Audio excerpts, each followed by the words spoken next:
like getting people started with the basics. Like, I think these are the things that if you don't get them to do, then they will have to fight through later. And so I think if you can sort of guide them to more or less an MVP or like the bare minimum of tracking their sales process, then later when they need more sophistication, it won't be so hard to figure out. Yo, mic check. What's up, everybody? You're listening to the Street Pricing Podcast, the only show where proven SaaS leaders share their mindset and mistakes in pricing so we can all stop guessing and start growing. Enjoy, subscribe, and tell a friend. Now, let's break it down with your host and sought-after slayer of bad pricing, Marcos Rivera. What's up and welcome to the Street Pricing Podcast. I'm Marcos Rivera, author, founder, and CEO of Pricing.io. And today's guest is trying to make RevOps a lot easier for all of us. Today, I have James McKay, who's the CEO of VEN. James, welcome to the show. Thank you. I appreciate it. And funny, making RevOps easier, like it's supposed to make everything else easier. So it shouldn't be hard to begin with, but people seem to be having trouble with it. I think folks are still wrapping their head around it, and that's why I'm excited to have you with us today, man. Do me a quick favor. Why don't you tell everyone a little bit about you and what you do? Yeah, for sure. So I'm running VEN. I've been doing it since early 2023. So a little over a year and a half now. I come out of the North American tech scene. I'm based in Toronto, but most of my client base is in Silicon Valley or spread throughout the US. Yeah, I decided the last full-time job I had, I was working for when I started, they were 20-year-old founders. So they dropped college dropouts, went to Y Combinator, the whole like Silicon Valley stereotype. And that was fun. But after that, I'm like, hell or high water, I am starting my own business. So that is part of what prompted that. Yeah. But getting me there, like that role, I led all finance and operations. Before that, I was the VP of BizOps and RevOps at a big tech unicorn based here in Canada called Clearco, or some people know it as Clearbank, because we had a name change. And then the first half of my career was spent in sales. So I was like a ground up seller, SDR. We didn't call it that then, but that's what I was. Account executive, director of sales, before I kind of made this pivot into the RevOps world. So when I started my own business, that's what I know. That's what I started doing. Love it. Love it. Just take what you know and then scale it, fly it, get people to learn about it. I love it. I think we're going to learn a lot from that piece because this is a big, important part. Of course, we love talking about pricing, packaging, monetizing, all those key things. But RevOps and go-to-market and all these other areas, believe it or not, a lot of folks still get wrong. And I'd love to dig in and unpack some of that with you today. So are you ready to get street with me? Let's do it.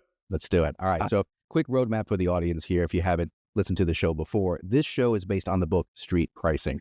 And so we like to divide it up into a few sections. The first one is Rewind, where we're going to get into a bit of a story in the past, a pricing and packaging or just growth, struggle, success. We want to hear about that. What can we learn from it?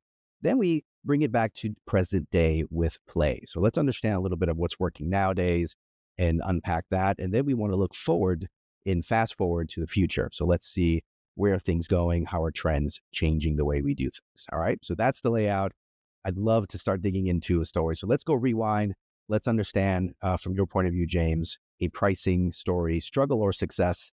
Let's hear it from you. Take away. Yeah, definitely. I think I can tell you about when pricing dawned on me as something that was really, really intricate. Because I think folks starting out, I think when I was young and immature, I'm just like, whatever's cheapest is best. But that's clearly not true. You quickly learn that there's like a quality angle, can pay more premiums for quality. But then that's the level of simplicity I was at. But I learned about the many dimensions of it, I think, back in my days at Clearco. So for those who aren't familiar, Clearco is basically an e-commerce funding tech company. And so what they'll do is they'll plug into your sales systems, read your marketing data, read your sales data, underwrite you, and then give you cash. We blew up when we had this marketing campaign. The idea, one of our like mad geniuses, called the 20-minute term sheet. We wanted to start like speaking the language of capital with these businesses, and like we had just a huge influx of people in the door. What I didn't know a lot about at the time was cost of capital, and I learned quick. And so we had a product that was expensive. It was expensive, like based on traditional cost of capital. And so at that time, I'm thinking, like, how do we do this? Like, this is rough, especially because capital is capital, right? It's a commodity. However, what we were able to do was produce capital so fast. Like, someone could come in, connect their systems, and we could turn around capital to them in a day, or actually, within the day. And what that really showed me was that the flexibility angle was super critical. Some of these businesses just needed money right now because all of a sudden they're selling something. It's a 6-month-old product, and then Black Friday comes, and then they realize there's this huge demand. You don't have time to go actually raise traditional forms of capital, whether it's dilutive or just get loans, go to banks, talk to them. They weren't equipped for that at all. So the premium was something that they weren't worried about paying at all. The other thing was traditional lenders didn't want to underwrite these types of businesses. So their options were limited. So that was something that really came into play with this pricing. And it was going so well. Like, we grew really, really well for a few years. But then there's this other dimension that came in when we started trying to go up market and get to bigger companies. The bigger companies had access to other forms of capital, but they also grew their executive teams and brought on CFOs. And then the whole conversation changed at that point. Because to get to a CFO, you really understand cost of capital, or you should. Then all of a sudden, our pricing was being pitted against going to the bank and getting a loans. And if you one-to-one, it was so much more expensive. But these companies were bigger, they had more options, and they had a different type of attitude that comes with maturity. And it became something we had to solve. And that's when the pricing that was working so well early on became something that became a hindrance as we were trying to hit scale. It was just a really interesting thing to watch over the 3 years that I was there. Interesting. I mean, thinking about this, where you found something that worked, it resonated with the audience at that stage for that type of audience, right? The 20-minute term sheet. I mean, listen, if I was looking for capital and I wanted something fast and painless, that little one-liner, which by the way rolls off the tongue, is just a fantastic way to pique interest and for me to want to apply. Not to mention tell others about it, right? It makes it super easy on both ends. So I could see why I just the framing of it worked really well. But then you started running into trouble with bigger, different types of customers that had different options, like you said. And that's where the 20-minute term sheet isn't quite as appealing to them. They wanted something else. And I think a lot of entrepreneurs may realize that if they solve for pricing, they think we hit it, this is it, the holy grail, we got it all right. And as you expand, and by the way, it could be market expansion, it could also be product expansion, it could be strategy expansion, it could be a lot of things. The pricing may not fit, which goes to show that you have to continue to invest and iterate on the pricing over time. Yeah, for sure. And I mean, in this scenario, changing pricing is one option, and we did that. And that didn't work as well as actually articulating what the return would be when you include the process of going and finding other forms of capital, right? Like if things are blowing up and I can all of a sudden get capital and throw it on an ad campaign that's doing really, really well, and I can do that today and it's going to cost me $10,000, or I can do it in 45 days and it can cost me $5,000. It's really immature to say, well, I'd rather pay $5,000 than $10,000. I think when you can articulate to them, do you understand what's happening here, right? Like, pay the premium in order to throw fuel on the fire while something is working. And we can do that right now. That conversation actually went well a lot of the time. So, there's just so many things to factor in. Some folks would just, wanted to stick to cost of capital. Others could really see the value proposition on speed. Yeah, but speed, by the way, and this is for everyone out there listening, right? You may have a fabulous product, you may have wonderful features, good service, and all those things, but I'm telling you, fast makes friends. Fast makes friends, right? Giving money fast, getting to value fast, removing pain fast, whatever that is. So never underestimate the value of speed. And it sounds like that was a really big door opener in closing deals, and the way you frame the pricing. So I love that. If you were to go back and kind of do it again, like just relook at, all right, maybe we should have, angled it this way, or maybe we should have added that. Is there anything different you would have done as you went through that journey?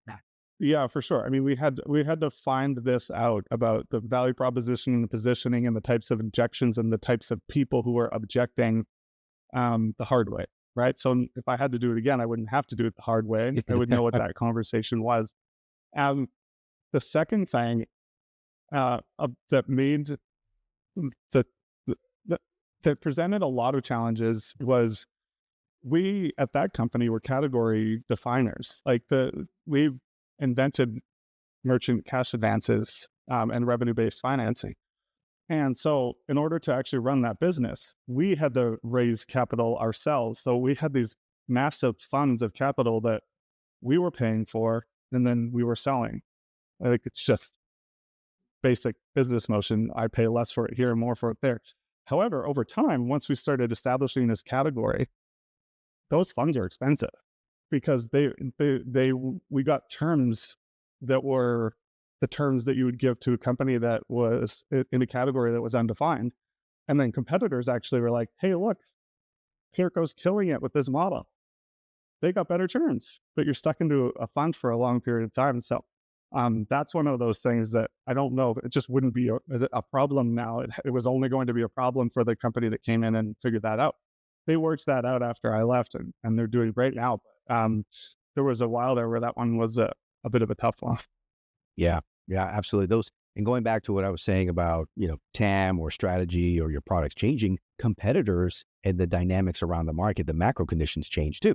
So you get all this stuff changing around you, and you can't just leave your pricing and packaging alone all by itself. It'll grow stale, and you'll start seeing the friction. And by the way, if you start seeing the longer deal cycles, people saying no more, tougher to upsell, et cetera, you probably already are leaving money on the table, and you should have looked at it a while back. So it's really important to get ahead of it, in my view as well. So that's a super good one, man. I love it. The 20-minute term sheet, I think, will turn on it. Even right now, as I'm speaking to you, would probably be a super, super slick pitch for anybody.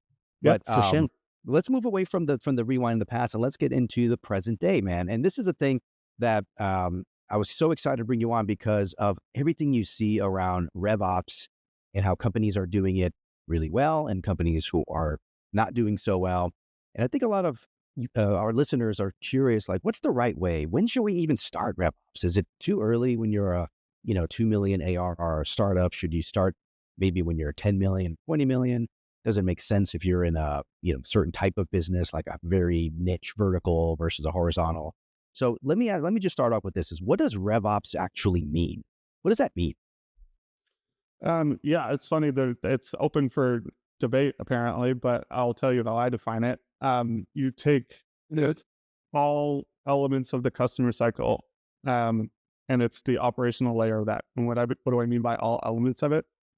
From the moment a customer comes into or a prospect comes into your awareness, which is usually marketing's domain, all the way through whatever your company is doing to retain and keep customers happy, which is usually a CX or CS or a support function. All of these people typically operate out of a CRM or something adjacent and connected to a CRM.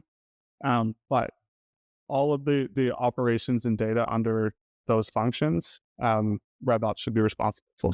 Got it. So it's the underneath. So there's a life cycle happening here, and RevOps is kind of driving a lot of the data and functions and operations behind that life. Team, I want to take a quick pause here to ask you for a huge favor that'll mean a lot to me. Please review and share the show. Share it with your team, your friends, your peers. Not only will it help them stop the guesswork in pricing, but it'll also help you and increase the chances that you'll take action and change for yourself. All right. Much love. Now back to the show. Cycle. Is that how you look at it? And systems. So a lot of this comes in the form of systems. But yeah, you typically have the functional leads and, your head of marketing, your head of sales, your head of CX who are really good at getting customers or prospects from one place to the other. But in a world where there's a lot going on in the SMB space, when you can generate a lot of contacts and lists of a lot of people, and you have a lot of records. How these things move is really can get really complicated. And you need to have a plan, and you need to have it pinned down, and you need to have the data infrastructure to be able to watch these things. You need to have the governance structure to make sure that things are done right. And so the RevOps person should come in and make sure that all of these great things you're doing in terms of interacting with the customer and with the world, like, get reflected, gathered, measured properly. Yeah, that's a really interesting way. I never looked at it that way, because there's so much, you're right, there's so much in motion back there, right? And as the customers move, as monies move, as information moves all around, and RevOps is really, guiding, watching, tracking, and ushering that motion back there, all those little mini motions back there that are happening. That's a super interesting way to look at it. So then that kind of leads me to my question then, which is, when should a company start thinking about being mature around RevOps? Is it day one? Is it when you hit product market fit? What do you think? It's funny you say product market fit, and that is such a pickle itself. So it's even hard to figure out what that is or when that happens. I think that there's a matrix on this, and it depends on a few factors, like the complexity of your product, the amount of customers you're going to be dealing with. Like if you are a low ticket item, high volume type of business, you'll want to do this a lot earlier. If you have a very high complexity product, say you're a financial services product, there needs to be a lot of governance and data that's really well tracked. You probably want to do this super early. If you're selling large enterprise services, that's a lot of interfacing and people stuff, and not really a lot of complexity in terms of the number of customers you're going after. I think you can introduce it a little bit later. I would start thinking about it around the time a founder is aware that they are in a place to start transitioning out of founder-led sales. I think when you're in that founder-led sales like mentality and in that phase, I wouldn't worry too much about it. Like, you're one person, you can keep things kind of organized in your mind. The amount of data you're generating isn't really probably going to be that meaningful later. Just focus on selling. Is the YC axiom, build and sell, like, just focus on that. But once you can start getting this repeatability, think about it as you bring in your first person or two. And then depending on the complexity, by the time you have 4 or 5 salespeople, you should probably have it already. Yeah, that's a really great way to think about it. As you're transitioning out of founder-led sales, that's usually a good milestone moment for a lot of companies, and probably has some correlation or relationship to complexity, and meaning that maybe if you're simpler or less complex, you can transition sooner. If you're more complex, you're probably hanging around a little bit more. But that's a really smart way to think about it, because that's usually a signal that, all right, we need to get some level of that watching, that tracking, that ushering behind the scenes in order to create the motion. And from my perspective, by the way, it's easier to do it sooner than later. So say you're like at 15, 20 salespeople, and you're trying to start implementing, either RevOps for the first time and trying to get that motion intact. A lot tougher than maybe when you had 3 or 4. So that's my point. As soon as better. So much harder. And also, I'm glad people do it, because it's part of the reason I have a business. But like, I would really advise you not to do that. But that's actually, that's the story I see them. So you get a founder who's starting leading sales, doing really well. You start bringing in a team. You get to the point where you have a couple of cohorts, or maybe managers, like 2 layers. And all of a sudden, everybody starts complaining about the CRM. You bought it, you didn't set it up properly. Everyone's getting confused. The complexity of the business is growing. And so what do companies do? Well, they take their worst performing salesperson, the one who keeps their records neat and tidy, and they say, you know what, you're RevOps now. Go figure out Salesforce, this gigantic, notoriously hard to use, extremely technical tool. And then all of a sudden they start building things, and then you have a mess.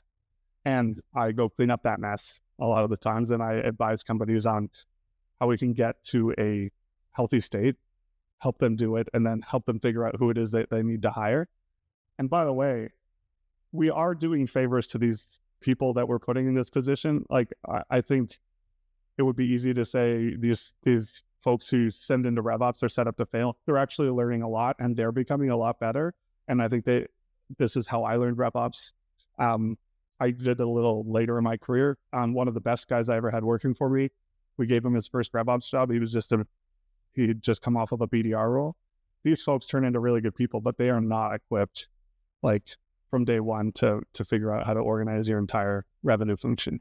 I have to admit that there is a little bit of a commonality here, because when I hear of new pricing managers or pricing leaders joining, they've picked either some smart person in finance or a high-performing PM or product marketing person, and great, you're the new pricing person now, so you're going to be running pricing, and they don't have fully that skill set, right? And so they kind of get thrusted in there, and they sort of have to, kind of knock things around and figure things out on their own. Sometimes they do, many times they don't. Yeah. But even having someone come in and help lay that good infrastructure, that system, that foundation for them, I think would be highly valuable, right? So I see some commonalities there. But when you put on that red cape with the big S on your chest and you jump into that company, what are some of the 2 or 3 things you see right away? Like, oh, here we go. This is a very common mistake or common thing that they're doing wrong. Stages is the first thing. So look, you have your customer, right? Your customer is out there in the world, and there is a very natural motion that they are going to take from never having heard of you to coming into your orbit to considering you, to evaluating you, and to becoming a customer and then becoming retained. Your job as a company that's trying to generate revenue and grow is to control that to some degree, but also acknowledge that it's a very natural motion. Those are real stages that happen in real life, right? I don't know about you. Now I do know about you. I wasn't considering you. Now I'm actually considering you. Like, all of that needs to be reflected in the objects that you use in your CRM, and that needs to be understood super well. So in Salesforce, you have your lead object, and then when you qualify an opportunity, if you're using it right, you create an opportunity object and an account and a contact. In HubSpot, if you're a HubSpot user, your contact goes all the way through. You have your company and your team. Every stage or status, map that out right from the beginning, so that anytime anyone's using the system, they know what stage or status they're supposed to be in, what it means, what the criteria is to get to the next one. If you don't have that, you just have a bunch of records and objects, and people are organizing them the way they want to, or not organizing them at all, or confused about what they need to do. That customer journey has to be reflected in those objects. Everyone has to know it. Then all of a sudden you have a system that you can start working with. So that's surprising to me, because I thought the customer journey stuff, usually when you put in a HubSpot or a Salesforce or something like that, don't you have to put stages and that journey in there anyway? They're there. Like it's there. They're natively. Those systems operate off that logic. However, if they're not defined, and they're not, they don't have to be customized. But if they're not customized, it's usually because they're not defined or not thought about, and then people aren't using. Like I can't tell you the number of CRMs that I see where the only thing that matters is closed won, right? Everything else is just garbage. Everyone knows what closed won means, right? But you need to know the other things too. And you need to start actually developing the logic of how you move customers through this. And it needs to correspond with the customer journey. And if it doesn't, you're going to have a mess. So everybody listening right now, if you only have close one as your only stage in your CRM, wake up, get in there and start cleaning that up and start developing that journey from the get-go, right? And so is there a, just curious, is there's a second thing? So after you say, okay, fine, we got some stages, we got the journey mapped out here. I don't know, here are all the different stages, what they mean, entrance, exit criteria, all that stuff, right? So that stuff is good. What's the next big thing that people are missing out on? So I could take this 2 directions. What's the next big thing that people screw up, or what should you do from there? Well, once you have these stages, all of a sudden you can start architecting all of your data. And it's really, really simple. You want to measure the amount of the inputs, or like leads or contacts, they come in, how fast they move to the next stage, and what percentage of them move to the next stage. Volume, speed, conversion rate, all the way through the funnel. See where it's slow or where it drops off. Then all of a sudden you can assess, oh, this is where we're weak, right? Or this is where we need work, or this is where a tool might help us, or this is where some automation might speed us up. That's what you can do.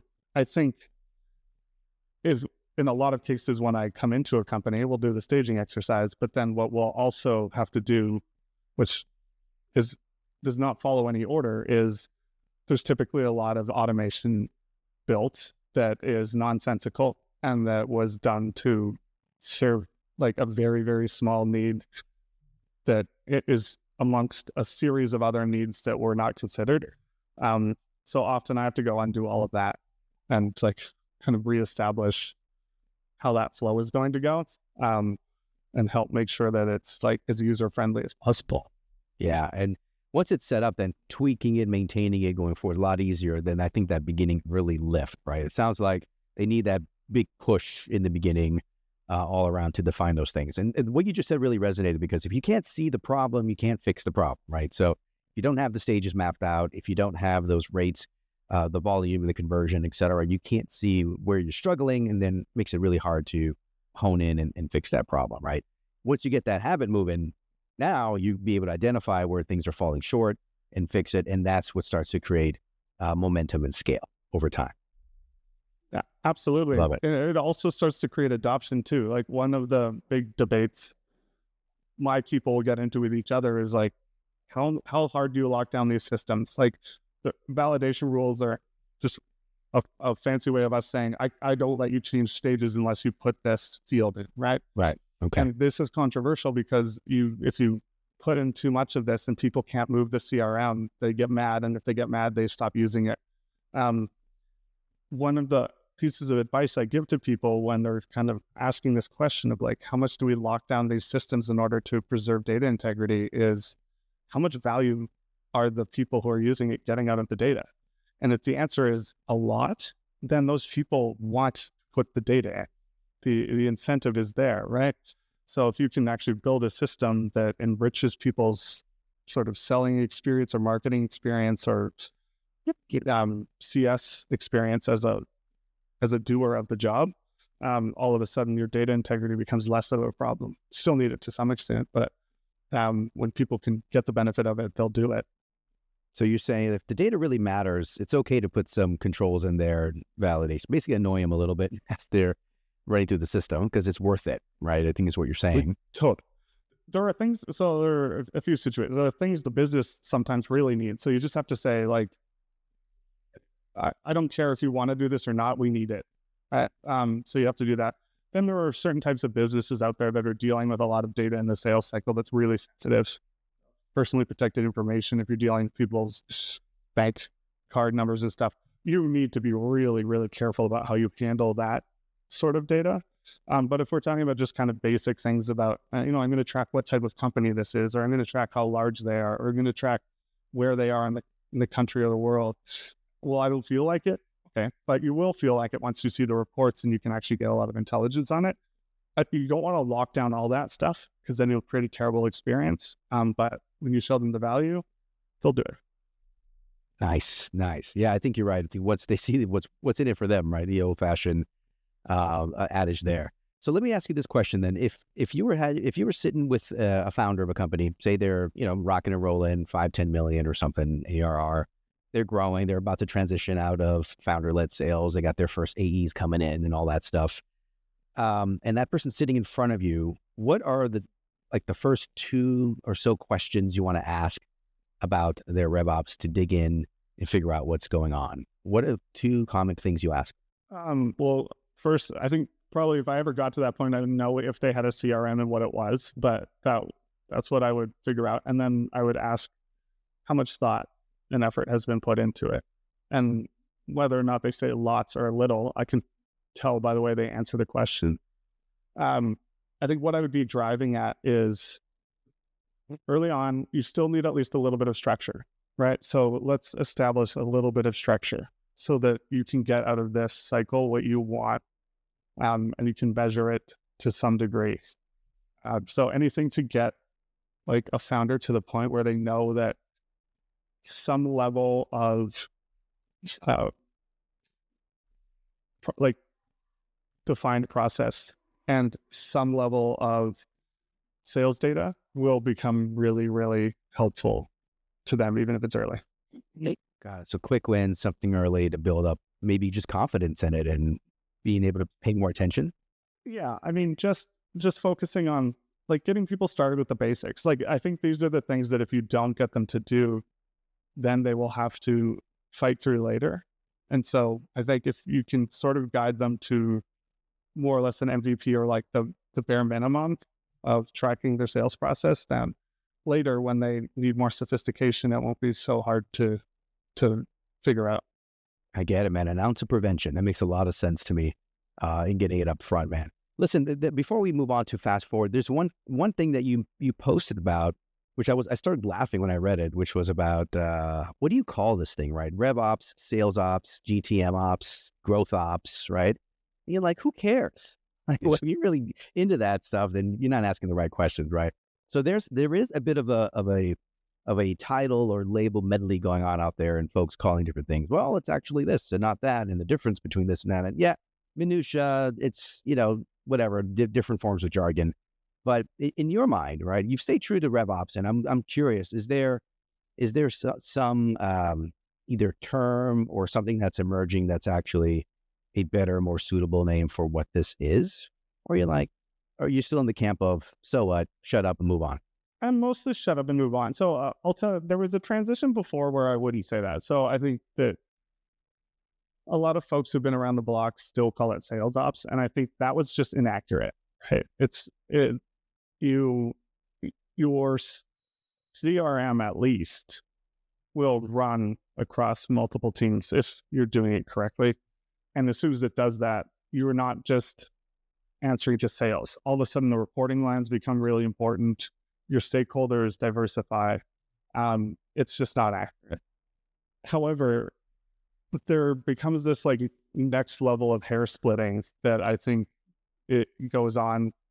And I think this happens with just language in general all the time, where I feel like it's insiders having annoying circular conversations with themselves when what is really happening is they're just ignoring the fact that anyone outside of that circle doesn't care. And if you're talking to them about it, you're not actually solving any problems. You're just splitting hairs on definition. So one of the things I think is happening in RevOps is that advocates for it are trying to expand the scope of it so that it includes a lot of like back office, financial operations sort of stuff. And I think that's fine. At any given company, you can call that RevOps, you can call it FinOps, you can call it whatever you want, right? But if you enter into a company and you're talking to a CEO or a leader and you are engaging with them on the nuances of what you think things should be called, I think you're kind of wasting everybody's time. I kind of see it that way. I see it as talking around the problem instead of sitting down and staring at it, directly and solving it, right? No, I'm with you there, man. I think you just call it whatever. As long as you do it, it's fine, right? At the end of the day. That's fantastic, man. I wanted to maybe transition a little bit to where things are going and fast forward, because do you feel, and this might get a little uncomfortable, and that's okay, right? But do you feel that you're under attack by AI? Do you think some folks are coming out saying, you know what, all this data and tracking and stuff behind the scenes can be done with some type of AI or AI agent, and we don't need RevOps people anymore? The system should do it.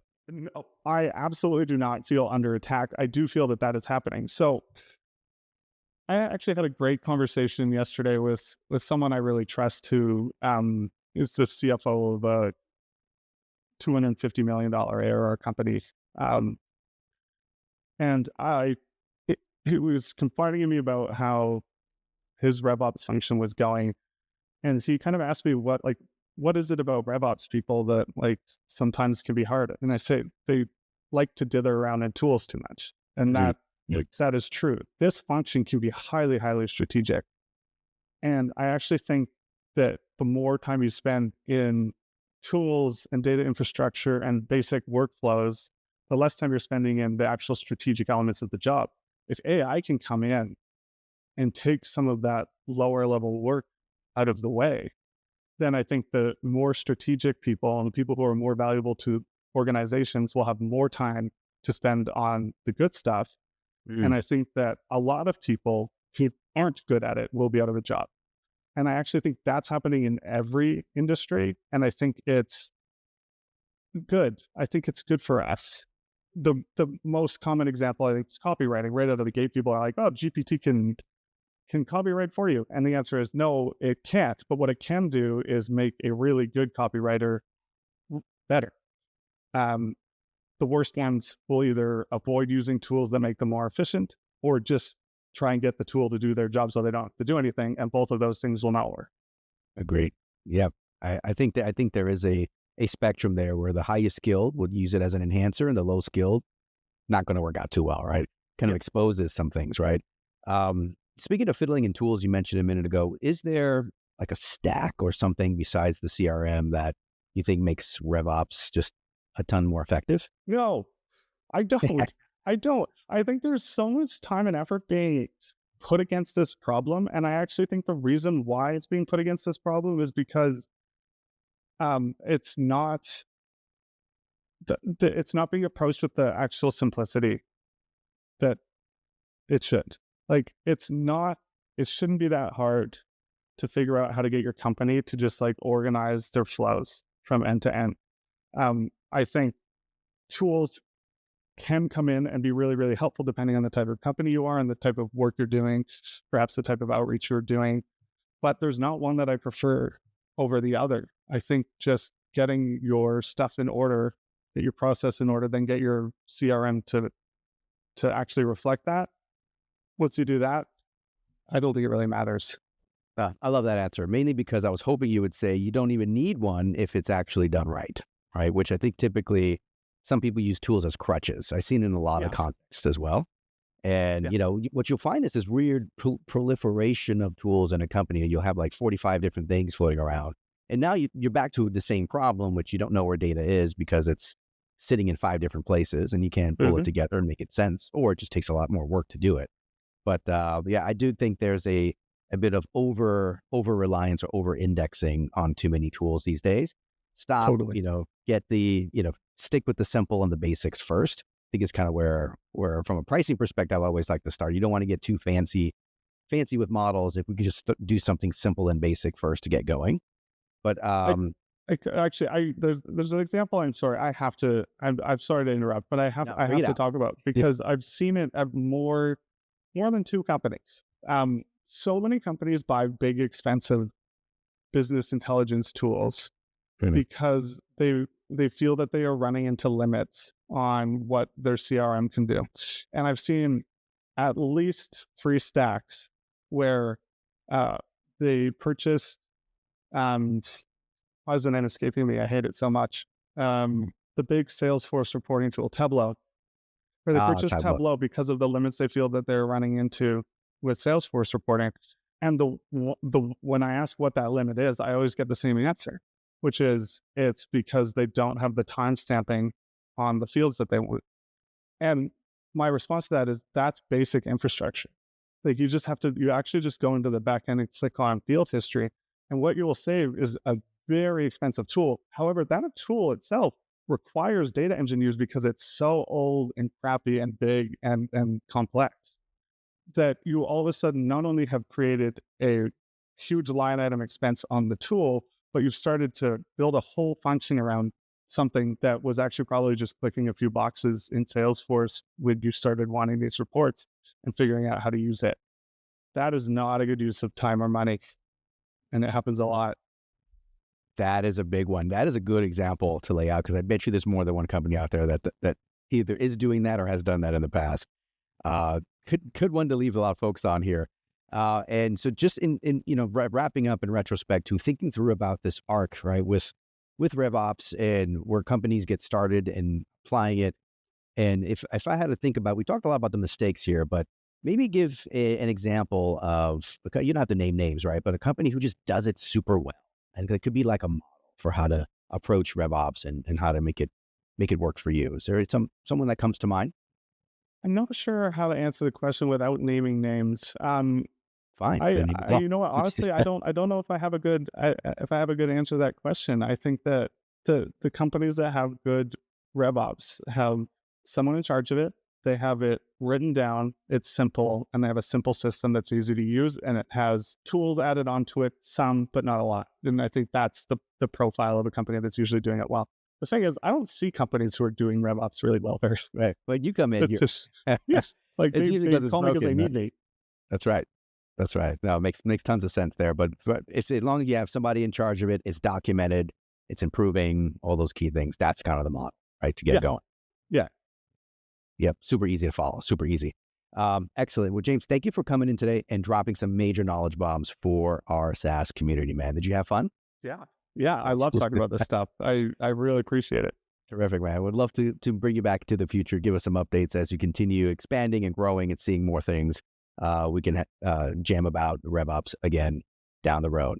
Excellent, man. Cool. All right, James, thanks again. I do have one more question for you, my favorite one of all, which is, what was your favorite jam or song growing up? I think I'll go back to my very first CD. Wait, does that might date me? Oh, but I think we'll go back to my compact disc for those who don't know what the hell that is, right? All right. Yeah, a little circle donut thing. But my first one was Wonderwall by Oasis, and I think my favorite song on that album was Champagne Supernova. Oh, very nice. Very nice. Easy to sing along. Lots of fun. Excellent choice, my friend, man. No, thanks for doing that. Appreciate it a lot. And it reveals a little bit about you, right? Whenever you hear what somebody listens to, man. Cool. Team, that was James McKay. He's the CEO and founder of VEN. And he comes in from a really, I think, healthy and pragmatic angle to RevOps. And I think you should think about that. And if you're 6, 7, 8, 10 salespeople deep and you're not really focusing on that RevOps and capturing that journey, take this advice and bring it home to heart. So don't ignore what you're hearing today. Go back Monday, get 1% better, try to move away from that guesswork. And remember, stop guessing and start growing. Until next time. Thank you and much love for listening to the Street Pricing Podcast with Marcos Rivera. We hope you enjoyed this episode and don't forget to like and subscribe. If you want to learn more about capturing value, pick up a copy of Street Pricing on Amazon. Until next time.